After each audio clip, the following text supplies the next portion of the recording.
Hello, everybody, and welcome to Customer Experience R&R with myself, Richard Knight, and my colleague sat over yonder, Ryan Huxtable. Welcome back to episode 18. Ryan, who are we chatting to today? Well, I got a corker today because we're back on the old interview, like we were as we were running into the summer. So I had a long chat with, and it is a long chat. It's 18 minutes long, guys, but listen to it because it is a fab listen.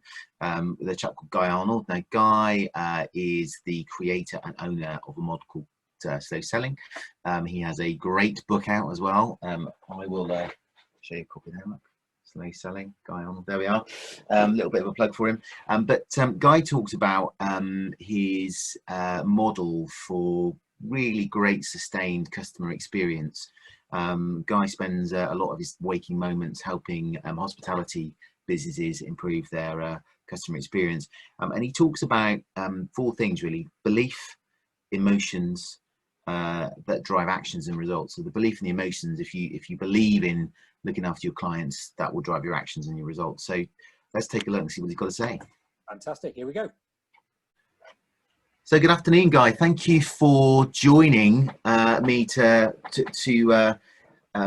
help our listeners on the R&R podcast and YouTube video think about how they are going to focus on the next few months from a customer experience perspective. I'm delighted you joined us. So for all our listeners and viewers, I'd like obviously Guy introduce himself in a second, but Guy is the author of Slow Selling and the Slow Selling mantra and organization. And Guy is going to talk to us about the importance of making sure that your plans for the future are pretty robust in terms of thinking about how you're going to improve your customer experience. So Guy, tell us a bit more about slow selling and your theories behind that. Well, very simply, Ryan, thank you very much, by the way, for having me. Slow selling,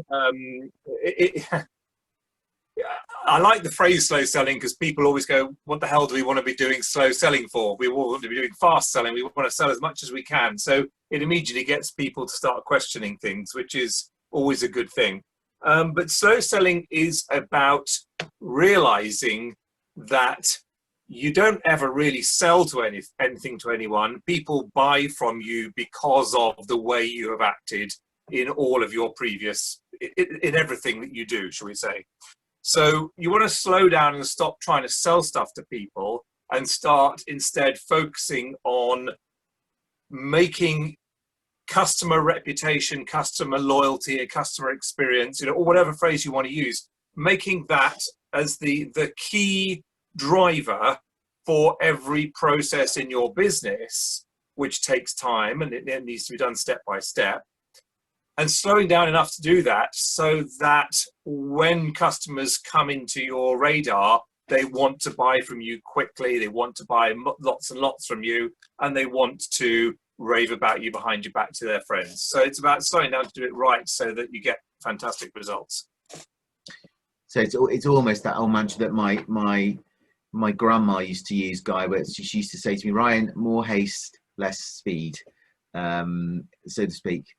Yes. But yeah. So one of the things we talk a lot about on these videos and podcasts, Guy, is trying to help our listeners think about their businesses and how they trade their way through life, but doing it through the eyes of their customers and their clients, and really helping them think maybe differently and objectively about their plans going forward, and using great insight to formulate their plans so that they deliver a customer experience that creates advocacy for their brand. And therefore, to your point around slowing down and thinking about that, and thinking about, you're using your best brains to think about how you look after your customers and clients, is something I think sometimes businesses miss. So they'll react to something rightly or wrongly, and then they'll make a decision that's based on very little evidential data, and then therefore they make a mistake and they end up having to backtrack and all the rest of it. And certainly what you were talking about in the slow selling model would really help businesses to step back, wouldn't it? And you've got 4 key principles, haven't you, that you talk about regularly. Do you want to take us through those? Okay. Well, just to answer the first bit of that first, then go into that, Ryan. I couldn't agree with you more. I think what unfortunately most businesses do is they see themselves through their own eyes. So they go into business. Let's say you're going into business to manufacture and sell widgets. They see themselves as manufacturers and sellers of widgets. But actually, they're not that at all. They are people who are helping users of widgets be successful. Does that make sense? Absolutely. So, the biggest single mistake that most businesses make, and it affects absolutely everything, which is what slow selling is all about, is to change the way they see what they do. So an insurance business is not about selling and delivering insurance. Insurance businesses are about giving your customers peace of mind. Pubs and restaurants are not about food and drink. They're about relaxation and fun and engagement. It's turning your business on its head so that it's all about what the customer wants to get rather than what you want to deliver or you want to sell. And then starting at that level and working it backwards. That would be the. I think that's what you were saying as well. But to me, that's my sort of interpretation of the same thing. Yeah, absolutely. And then going on to your second question, I think there are 4 basic principles that are common sense that every business can adopt throughout their business and through everything that they do. And it's based on human behavior. So the first principle is that we all have a set of beliefs. They come from our background and upbringing, etc. The second principle is that these beliefs drive our emotions, which is how we feel about whatever comes our way. The third principle is that the emotions drive our actions, which is what we do. And the fourth principle is that our actions give results. So that's sort of what you call blindingly obvious common sense. But the point I'm making here is that if we want to change the last one, which is the results, we want to improve our results, which everybody wants to do. We always spend all day trying to improve our results, all of us, in everything that we do. If we want to improve our results, we have to then go back to the third principle, which is our actions. We have to change our actions. And if we want to change our actions, we have to go back to the second principle, which is we have to work on emotions, people's emotional levels, because customers buy things emotionally, they act emotionally, they think they're being logical, but actually they're emotional. And lastly, if we want to influence people's emotions, we have to work on our and their beliefs.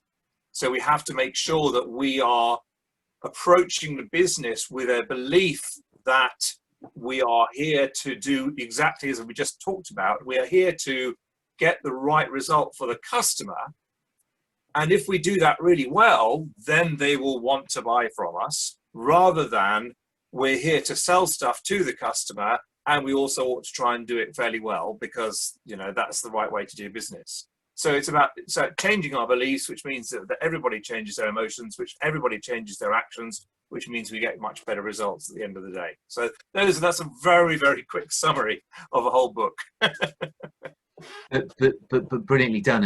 And if I may say, you're right. When you listen to you articulate that, it does sound very, very. It sounds common sense and blindingly obvious. But of course, when businesses are sort of getting back on their feet after COVID and certainly the last few months we've been through, I suppose if you think about the belief that they've had that their businesses are going to survive, has created emotions that have created actions that have created results that aren't customer focused. And we've seen that, you've seen that right the way across many industries, banking, insurance, the travel sector.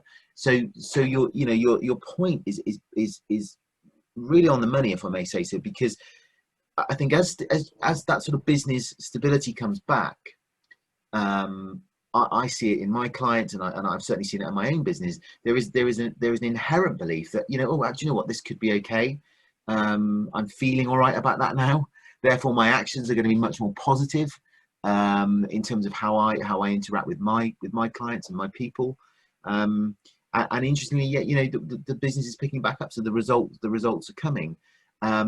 So that, you know, the premise of what you're suggesting absolutely works. And I suppose if you then take your broader point around slowing down, standing back, thinking about all of those key elements, I often hear, I'll use the word excuse, but I use it in a very broad term. I often hear the excuse, I don't have time. I don't have time to look at this stuff, and I think, okay, that's fine. You're probably not ready to have this conversation then, because you will know, you will have the belief that actually you want to look after your customers. If you have that belief, you will make, and you will find that time, because you'll slow down to make that time. I mean, would you agree with that? Well, I think time is a belief, because we all have time to do whatever's important to us. So the same person might say, I haven't got time to put something in place for customer experience, but I have got time to keep updating my Facebook page or whatever. Or I haven't got time to do that, but I have got time to get home and watch EastEnders. Time is a belief. We all have time to do whatever's most important to us, and how we spend our time is the absolute proof of what we see as important. Because if we see something's important, if we get it up here and we see it's important, we will spend our time on it. So, but I do think time is a massive issue for many business owners, many small business owners, independent business owners are chasing around, trying to chase their tails and do too much, and trying to be master of all things, and not succeeding. And that's why we suggest we try and help them slow down little by little. If they could just change what they do for 15 minutes a day, that can make the difference on everything that they do for the rest of the day. So if they do proper planning or whatever. So it's about getting people to slow down in small chunks and reassess their beliefs and reassess their priorities and start taking more effective actions. And then, of course, when people start doing that, they have to chase their tail less anyway. So they start to get more time available to themselves to work on this stuff. And the key is another issue I think we just discussed is that people don't know where to start, because this seems like a massive subject, and it is a massive subject. But the point is to start in tiny chunks, because everyone is busy. So it is about starting with doing small things continually, which then impact on other things, which give you more discretionary time, and then it starts the ball rolling to get people a lot more effective that way. And it sounds a bit wishy-washy, but we haven't got the time or space here to go into the details. But it is all about small steps with a very clear end in mind, based on those 4 beliefs, the 4 principles that I explained to you earlier on. What's really interesting listening to you articulate your thoughts, Guy, is if you think about where business has been in the last sort of 6-8 months, and where it is currently, and we're recording this on the day that the economy's bounced back by about 6.5%, which of course is encouraging, but we're also recording this on the weekend before we go back into some quite strict restrictions in terms of how we interact as a general public with others. And there is a real responsibility, isn't there, on all business owners to help the general public understand, help them feel safe, of course, and that in their own for their own customers will give them the belief. And Rich and I have talked a lot about this in terms of, actually, if you create safe environments, that people will flourish within them, and you'll be successful, because people will understand you're taking their health and their safety and their basic needs very seriously. Yes. But that has taken businesses time, as you quite rightly pointed out, and they've had to make time for it because they've had to get it right. Yes. Our challenge as CX thought leaders, customer experience thought leaders, is how do we get that message across, that actually, if you take time and think about your customers and what impacts them, and ask them, ask them what they want, that's hugely empowering for a business, because you've taken that time, you've informed your plan around what your customer's going to want, and therefore actually the application of then what you do is much simpler and easier. I want to bring in now, if I can, Guy, for our listeners' benefit, is part of our Southwest CX group. We're a group of thought leaders that has very recently formed, and we're going to be sharing their thoughts and feelings over the coming months through this medium as well. But we've been doing some survey work, and one of the things that was quite interesting from the survey data that we got, Guy, wasn't it, that over 70%, 80% of those business users that we interviewed, or that answered the survey rather, knew how important customer experience was. It was very important to their organisation. Yep. And yet only 75% of that cohort were measuring what their customers thought.